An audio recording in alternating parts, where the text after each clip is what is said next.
Linda, thank you so much for checking in from Indiana. I know we have a racer and a good friend of mine and also an expert in stress. Her name is Heidi Hanna. She's running the race in La Jolla, California, which is awfully early. She's up at the crack of dawn. I think we're going to check in with Heidi next. Heidi, hi. Good morning. Good morning. How are you? Yes. I'm good. I could barely sleep last night. I felt like it was Christmas. I'm so excited. So are you just about to get out and start your race? Yes. So I have 3 friends joining me, which is awesome. I have the fabulous Brian Sahlberg, who is a superstar marathoner with the Challenged Athletes Foundation. He is a spinal cord injury survivor, and this guy cannot even feel his feet, so he has to run when it's light outside. He is so inspiring. So he's going to run a half marathon with me. I've got my dear friend Jamie Zapko, who was one of my first friends in San Diego, and my friend Christine, who's my running partner, and she also works with Challenge Athletes Foundation. So we're doing this 5K and half marathon today for both Hope for Depression as well as Challenge Athletes Foundation. Amazing, Heidi. So I'm absolutely bowled over by your energy. Although I can't say I'm surprised. You are one of the most active people I know and one of the most productive people I know. Heidi is the author of several best-selling books about stress and does TEDx talks and teaches at the Harvard Extension School. And what else haven't I mentioned, Heidi, about...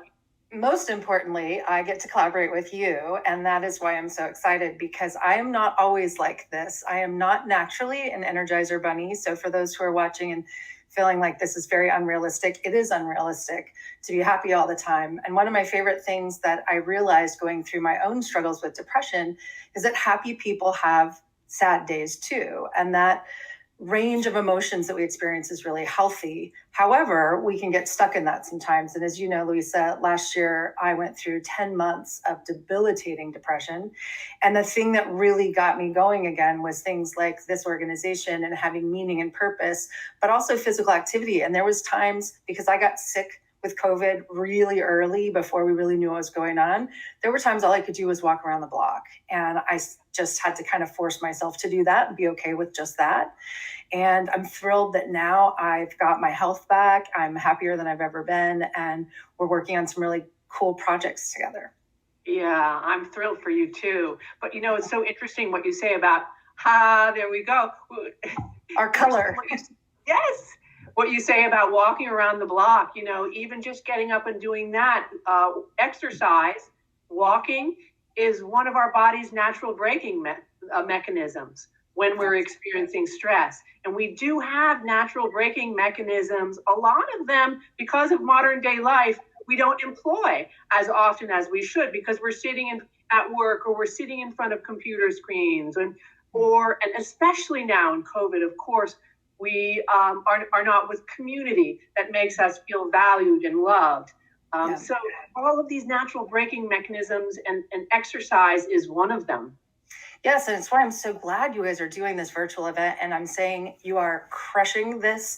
I've done marathons for different charities since I can remember, because I'm a horrible runner naturally. Like, I was last at the mile growing up in school, and so I remember wanting to do a marathon and working with team in training, and I've done things obviously with you, and I love doing events like this because it's so inspiring. Let's off virtual, amazing, and to give people a chance to feel connected. Even in La Jolla, I don't have to actually be in Florida, which is great for me, or in New York City, which is great, but I'm still super connected, and that's been absolutely fantastic. And I want to say, I know we're going to talk just a smidge about purpose in this, that for me, nothing could be greater than the timing of this, because as you know, my dear friend and mentor, Dr. Bruce McEwen, who was a big part of your research organization, unfortunately passed away last year. And it was such a big loss for me that I needed something to kind of keep me going. Shortly after, actually a year ago yesterday, I lost another mentor of mine, Dr. Paul Roche, who was the chairman of the American Institute of Stress. He worked with Hans Selye. Both Paul and Bruce were cheerleaders of mine and really helped me do what I do personally and professionally. And then just this year, unfortunately, I lost another mentor of mine, Jill Knox, who worked with me with the Association for Applied and Therapeutic Humor. It was very unexpected, very, very unexpected. So dealing with the loss of those people and trying to figure out how to use that emotion in a healthy way, being part of this has been incredibly helpful. And the last person I just want to mention, my dear friend, Dr. Danny Friedland, was just diagnosed with stage 4 brain cancer, and his story and the way he's using his story to inspire people is also part of why I'm so excited right now, because with him, he's still here and we're doing amazing things together. And so it's really a celebration of life as well. That is fantastic. Well, you are carrying on the legacy of your mentors. So that, I have to salute you for that. And yes, we both want to remember Dr. Bruce McEwen, who was a titan in the field of neuroscience. He was one of the leading members and founding members of our HDRF Depression Task Force. And really everything that we know about stress and its effect on our mental and physical health is because of Bruce McEwen's groundbreaking research throughout his life. He was a pioneer.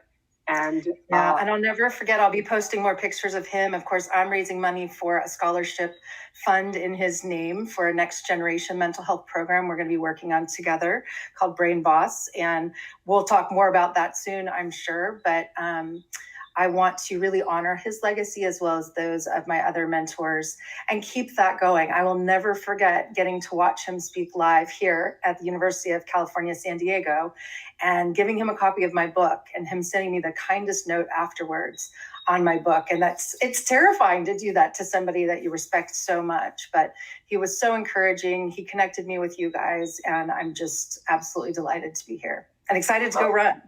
That's fantastic. The thing about Bruce is he was not only a great scientist, but he was a great human being. And a reminder that at the end of the day, it's how we all treat each other that matters most. And Bruce was always kind. Anyway, Heidi, thank you so much for joining us. Good luck on your race. Thanks. And send us get the number on. Send us a photo of you and your fantastic race mates at your finish lines with your medal on. Thanks so much. It'll be a little later today, but we're about to get going now in about 3 minutes. So we'll be off. Well, thanks for being up with me this morning. Yeah, thanks, Louisa. Bye.